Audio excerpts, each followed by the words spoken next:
Suman, news 9, Dhaka. সরকার ও বেসরকারি প্রতিষ্ঠানে বিনিয়োগ ও সুষ্ঠু পরিকল্পনায় হাউজিং ব্যবসার মন্দাভাব কেটে যাবে বলে জানান জ্বালানি ও বিদ্যুৎ প্রতিমন্ত্রী নসরুল হামিদ। তিনি বলেন, রাজনৈতিক অস্থিরতা ও পরিকল্পিত বিনিয়োগের অভাবে এতদিন হাউজিং সহ সব ব্যবসায় মন্দাভাব ছিল।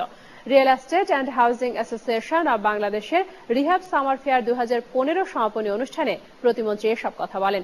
এবারের মেলায় 1.5 শতাধিক স্টল অংশ নেয়। অনুষ্ঠানে নসরুল হামিদ বিপু বলেন, রিহ্যাব নেতাদের দাবির পরিপ্রেক্ষিতে এ শিল্পের বিনিয়োগ বাড়ানোর জন্য সরকারের পক্ষ থেকে বার্ষিক প্রণোদনাও দেওয়া হয়েছে।